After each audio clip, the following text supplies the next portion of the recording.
Hey, Tal Dagore, going to go ahead and do my entry for the story contest. I'm going to be reading from the history I've created for the setting. I hope you enjoy. 1350, the settlement of Western Gate forms. The population of the Rising Winds was rapidly growing. Their monarch, King Leoris, wished to expand his claims. He declared all lands west of the accursed prairie open to those with the ability to conquer them. Aemon's soul saw this as an opportunity to expand his holdings and grow his family's prestige.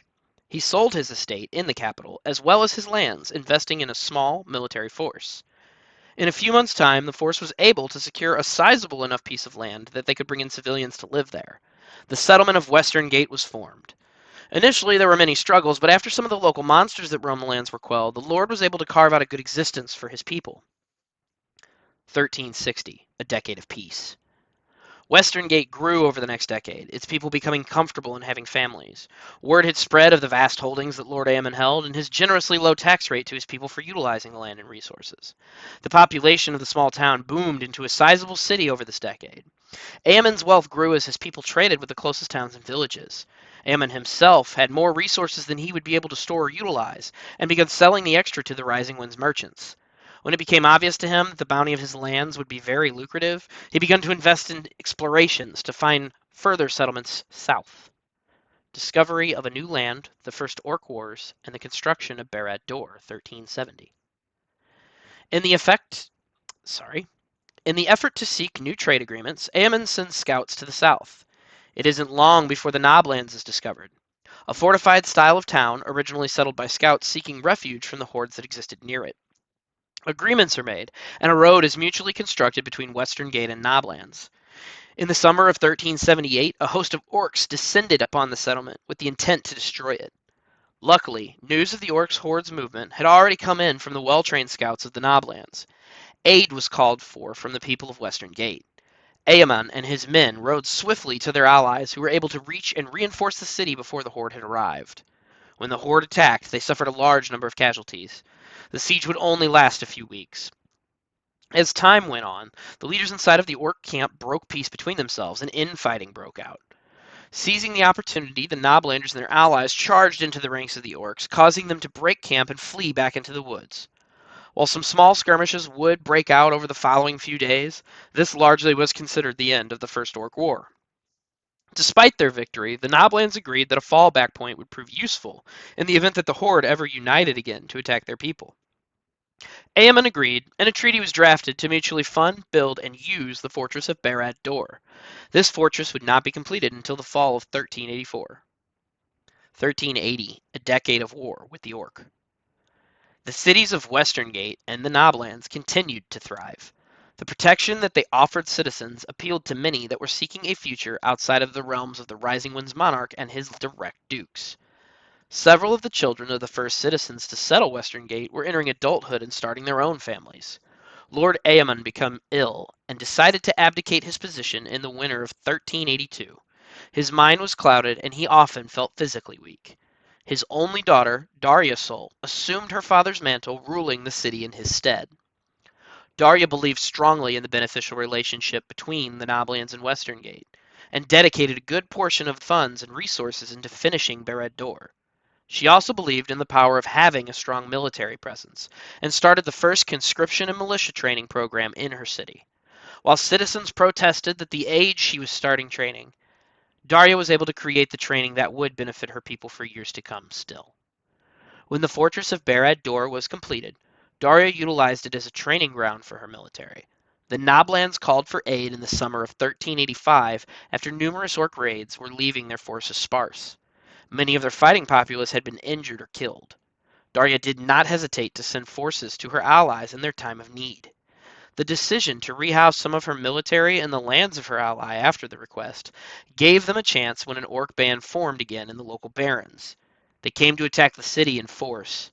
While aid again was called for, the orcs had already surrounded the city.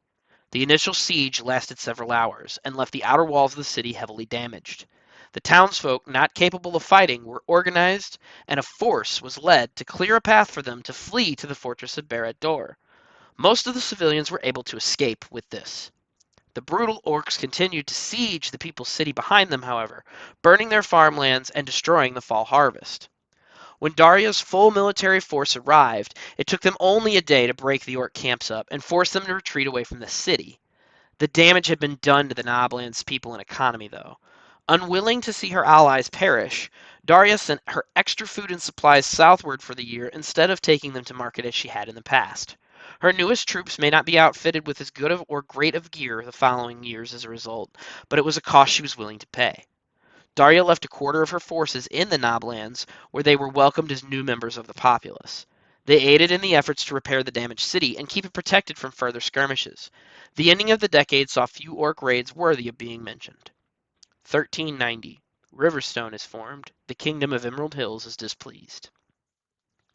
As the fighting decreased in the south, Lady Daria wished to increase security for her people. She moved a force southeast away from the Noblands and formed a new settlement of Riverstone as a border settlement. Settlers were moved there, and a population of a few hundred sprang up in a year. In 1394, an emissary from the Kingdom of the Emerald Hills paid a visit to the new township, laying claim that they had built on their kingdom's land. Their king wished to resolve this peacefully, requesting an audience with Lady Daria.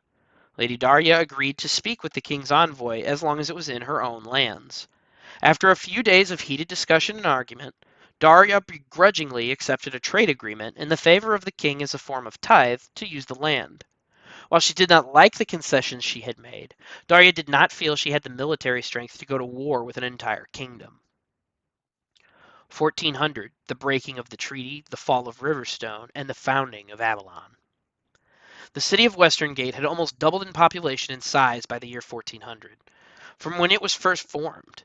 Daria, having a host of fresh young men and women in her territory from the prior population boom, instigated large-scale recruiting. She stockpiled resources secretly through the years of 1400 through 1403, moving a newly trained military into Riverstone. Her troops created a fortified position before she sent a message to the King of the Emerald Hills, denying his claim to the land and laying her own claim under the decree of King Leoris and the Rising Winds decades before. In 1404, In 1404, a host of thousands from the Kingdom of the Emerald Hills led a 2-day siege on the town of Riverstone, eventually crushing Daria's military. She was able to escape with her life, but the town was lost. Upon return to Western Gate, Daria was met with an angry populace that had called her greedy and unwise. She was betrayed in 1405, and through a military coup, Lord Phelps of the Blackmoor came to power. Phelps immediately traveled to the Emerald Hills for an audience with their king. He officially recognized their claim to the lands near Riverstone and signed a peace agreement with their kingdom, clearly establishing boundaries recognized by Western Gate and the Noblands with their kingdom. In 1408, Phelps assisted in the founding of Avalon near the southern border as a trade hub with the Kingdom of Emerald Hills. This town would be small, but would benefit from traders using it as a stopping point on their travels between the kingdom and the inside territories. 1410, the discovery of Phoenix Tears. Phelps continued to lead days of peace and prosperity during this decade. In 1411, a neighbor to the north was discovered in the city of Phoenix Tears. Western Gate attempted to trade peacefully, but the ways of life between the two cultures were vastly different. When Lord Phelps was unable to come to agreeable terms with the leadership of the four lords of Phoenix Tears, violence ensued. In 1412, Western Gate sent troops to attempt to overthrow the smaller population of Phoenix Tears. They were, however, turned back from the siege. Phoenix Tears was officially recognized as a hostile entity to the north, but did not pursue the army as it retreated back into Western Gate territory. Phelps declared the area off limits. I'm going to stop there. There is more history to the document, but I'm going to stop there for now.